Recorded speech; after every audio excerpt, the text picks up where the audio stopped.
सेरें इदी कते आपे को तलाले सेटर कना और तेज मेनाय मय सुमित्रा मांडी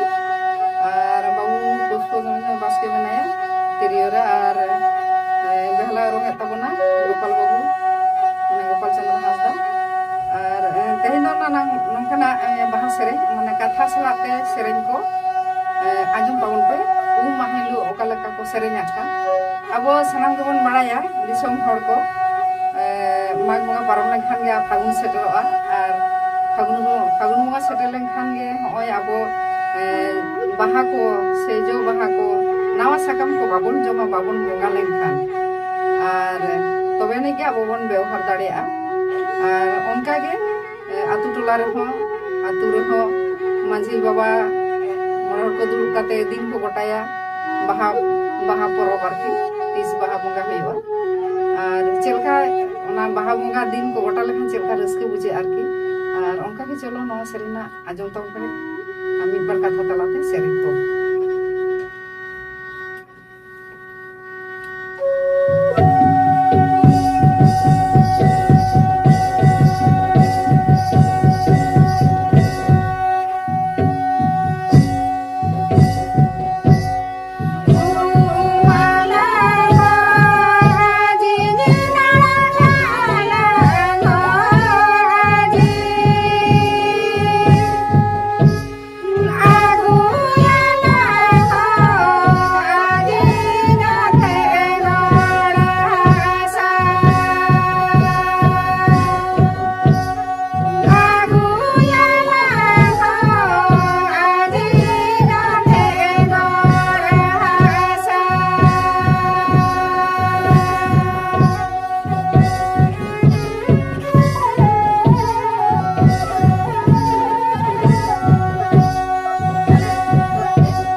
ᱪᱮᱫ ᱞᱮᱠᱟ ᱠᱚ ᱥᱮᱨᱮᱧ ᱟᱠᱚᱣᱟ ᱟᱨᱠᱤ ᱢᱚᱬᱮ ᱠᱚ ᱛᱩᱨᱩᱭ ᱠᱚ ᱩᱱ ᱚᱠᱛᱚ ᱨᱮᱱᱟᱜ ᱱᱚᱣᱟ ᱥᱮᱨᱮᱧ ᱪᱚᱞᱚ ᱟᱸᱡᱚᱢ ᱛᱟᱵᱚᱱ ᱯᱮ।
ᱪᱮᱫ ᱞᱮᱠᱟ ᱠᱚ ᱥᱮᱨᱮᱧᱟ